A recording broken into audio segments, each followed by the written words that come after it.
Welcome, everyone, to the Fantasy Phoenix podcast, here to give you tips for NBL SuperCoach. Let's just jump straight in and review round 17.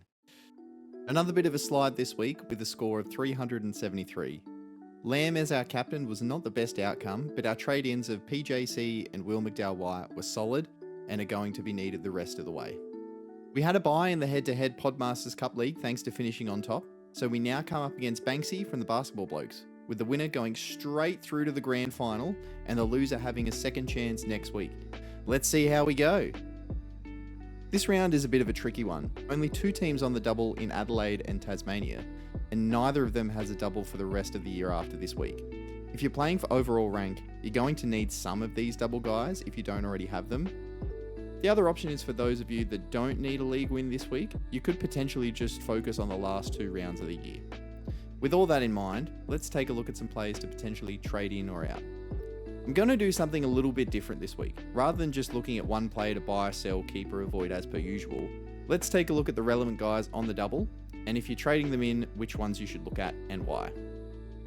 With Adelaide and Tasmania, the two teams, it comes down to a handful of players. If you already own one or multiple of those guys, then things are obviously going to differ for you, but this is assuming you don't have any as of yet.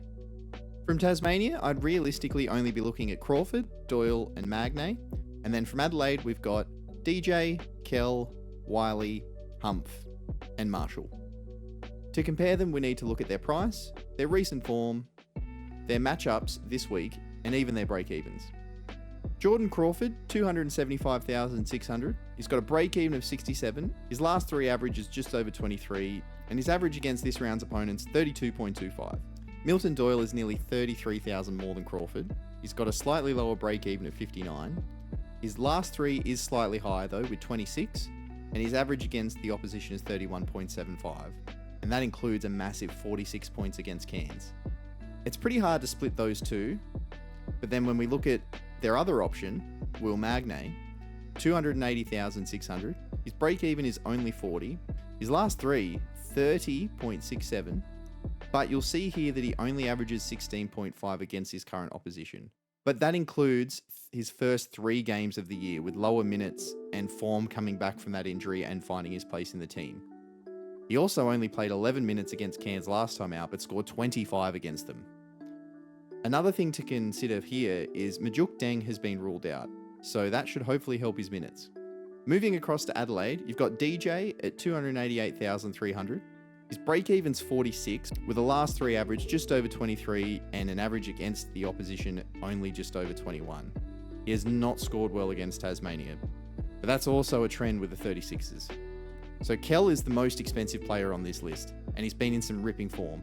He's going to cost you 378,000, a break-even of 67, which is very achievable, a last three average of 36, but his average against these opponents are 25.33. He's played three games.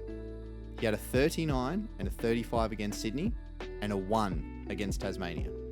Jacob Wiley, 252,000, a break-even of 48. His last three is only 20, but he's been coming back from that foot issue, so his minutes have been a bit restricted there. He's only averaged 17.25 against this week's opponents, and he had a 2 in the same game that Kell had that 1. Tasmania are not exactly a favourites for the 36ers to play. Humph, second most expensive player here with 339,200. His break-even is right up there at 75, so if you think he can dominate, he can reach it, but otherwise I'm pretty sure he's going to drop some cash. His last three is 25.33, and he's averaging 24 against his opposition, so similar numbers. Then we've got Nick Marshall, 136,000, a break-even of just 16 with a last three average of nearly 20. I haven't listed the opposition averages for Marshall due to the mixed opportunities and focusing on the recent run under the new coach, so I didn't think it was as relevant with him. If you can afford any combination, I'd be looking at Magnay as your big and Trey Kell as your guard. They've both underperformed on this round's opposition, except for Magnay against Cairns last time out.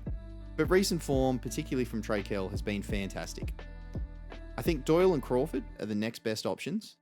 This may also be because of some bias that I've got against DJ and Jacob Wiley that have essentially cost me this year, but it's also the fact that they aren't anywhere near the other guys in recent form.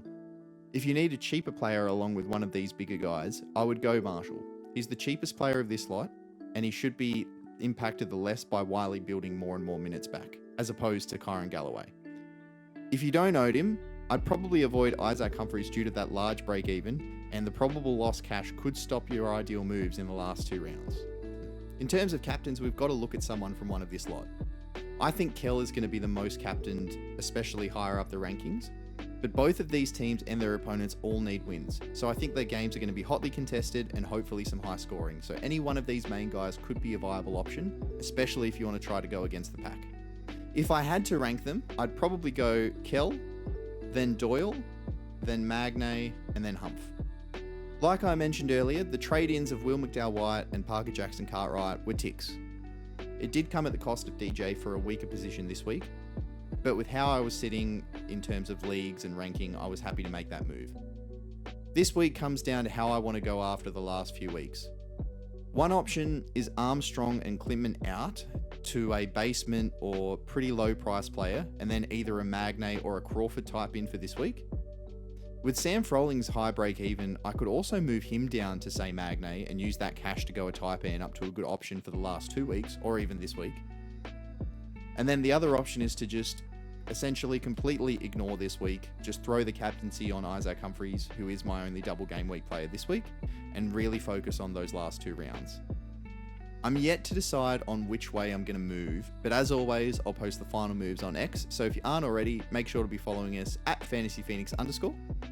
Speaking of X, feel free to ask any questions or leave any feedback.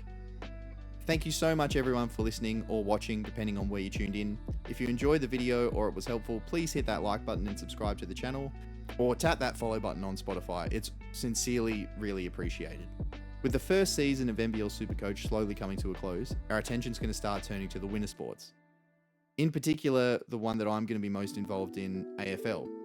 If you haven't already, check out the SuperCoach Hub, where I was a guest for the midfielder special for AFL coming up this week. It was live streamed on YouTube Monday night, but you can catch the replay over there. I'll probably be a recurring guest on the pod there, and I'll also be doing some work on myself, but make sure to check out that video that we did if you haven't already. There's a bunch of great information in there. Also, be sure to subscribe to all of the guys too, slash the SuperCoach Hub channel as well, and follow everyone else on Twitter. In terms of NBL, obviously there's a very good coach there, Verns, who is currently in the top 30. That's right, in the top 30 overall, and he's a very strong chance to go deep into the top 10 to finish out the year.